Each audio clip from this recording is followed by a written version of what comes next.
I've gotten calls at 9:15 at night that start with, Brenda, this deal is dead. And most of the time it isn't. You know that moment when you open your email before you even click it, your stomach drops. Maybe it's the inspection response. Maybe it's the lender. Maybe it's the other agent sending something kind of sharp. And in about 3 seconds, your brain jumps to, I'm about to lose this commission. My client is going to think I don't know what I'm doing. This is going to blow up. I've watched agents lose sleep over this. I've had agents cry in my office. I've had agents absolutely convinced a complaint was coming. So if you felt that panic before, I want you to hear me clearly. Most deals are not dead. They're unstable, and unstable can usually be stabilized. Here's the real question. Do deals fall apart because of the problem, or do they fall apart because of how we respond to the problem?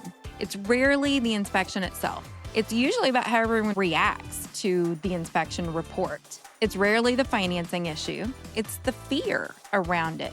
It's rarely the contract. It's that nobody slowed down long enough to actually read it. Emotion escalates faster than facts. And if you don't know how to manage that moment, a manageable situation turns into a canceled contract. So I'm going to walk you through the exact 5-step framework I use when an agent calls me and said, this is falling apart. If you follow this in order, you will protect your client, your commission, your license, and most of all, your sanity. Step number 1, slow down the emotion. The first thing you should not do is hit reply. Not while your heart rate is at, not while you're irritated, not while you're trying to prove a point.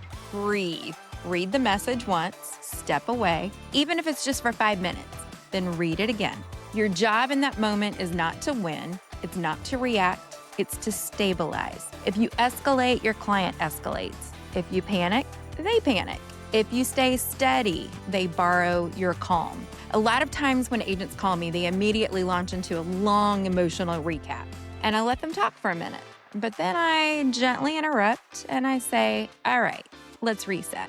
Because until we slow down the emotion, we can't think strategically. Step number 2, put the facts in place. I call them the W's. Once the emotional temperature drops, we rebuild the situation using facts. I call it the W's. Who, what, where, when, why. I learned that in elementary school. Who is involved? And be specific, full names. What are their roles? Who do we represent? Who actually has decision-making authority here? What is the actual issue? Not the dramatic version, not the long version, not the frustrated summary. What is the specific contractual issue? Where is the problem showing up? Is it inspection, financing, appraisal, title, timeline, communication breakdown? When are the deadlines? Where are we at in the contract? What dates matter right now? And why did we get here? What triggered this moment or this problem? When you force yourself to answer those questions, something shifts. You move from storytelling to problem solving. The chaos starts to take some shape. I've had agents assume I know who Tim is or what that addendum says. I don't. So I make them slow down and spell it out. And as they do, you can hear their voice change. They move out of panic and into clarity. Facts are what protect you. Facts are what you can negotiate with. And facts are what you can document. Step number 3, go back to the contract. Now that the facts are clear, you go straight to the contract. Before you call the other agent, before you promise your client anything, before you threaten termination, read it. Let me say that again. Read it. Which paragraph applies? What does it actually say about this situation? Are you inside a contingency window or outside? Is there a timeline that protects your client? Is there language in the contract that gives some leverage? Contracts are written to handle conflict. That's actually their job, but you have to use them. So many deals feel like they're falling apart because the agent hasn't anchored themselves in the agreement. When you read it again slowly with this specific issue in mind, you'll often see something that you missed before. It just didn't jump out to you before because now you're in the situation where it triggers for you. It makes sense for you. Facts first, contract second, emotion last. Step number 4, look at options and strategize. Here's when most agents make a mistake. They jump straight to, we're going to cancel. A deal is rarely dead. It's usually stuck.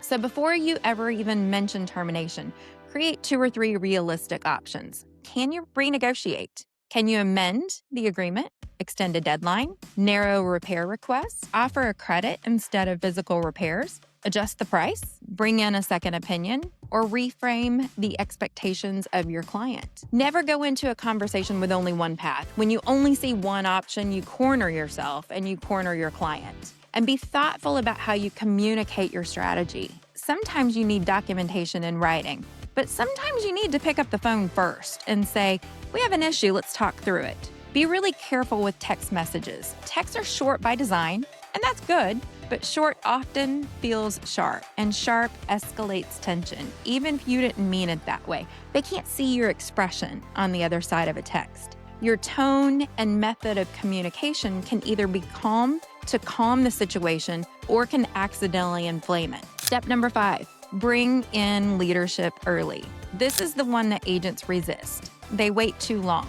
Call your broker early if you need to, not after the emails get heated, not after someone threatens cancellation, or worse, not after your client is furious. Early.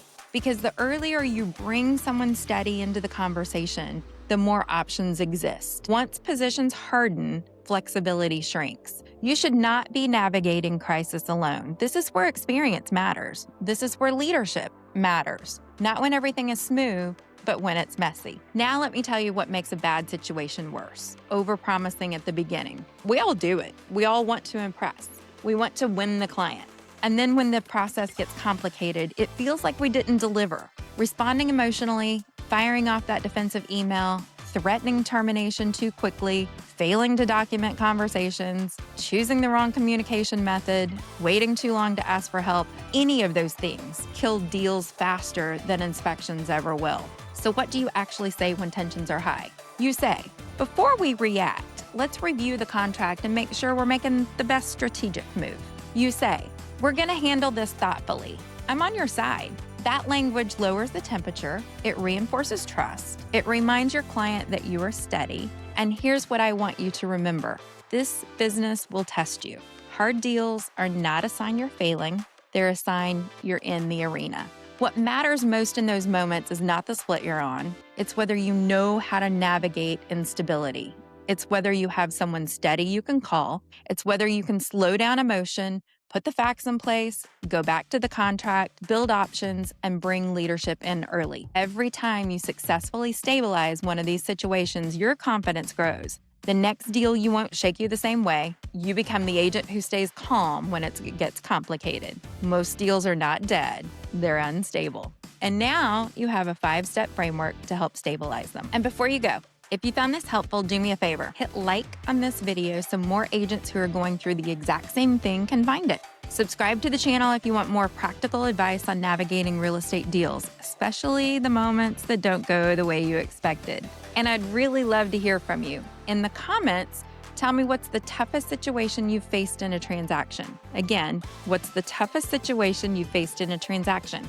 Was it an inspection issue, financing surprise, difficult agent, whatever it was? Because chances are, if you've experienced it, another agent is dealing with it right now too. We all know this. In this business, hard moments will come. So always remember, just show up. This episode has been sponsored by HomeSmart Stars. Agents, do you feel unseen, unheard? Maybe wish you had better commission? Maybe wish that you were welcomed and encouraged to show up, to just show up as you are and be your true authentic self and have all the training and support and tools to help you thrive in your real estate career? If so, then you need to reach out to HomeSmart Stars and make HomeSmart Stars your home for real estate.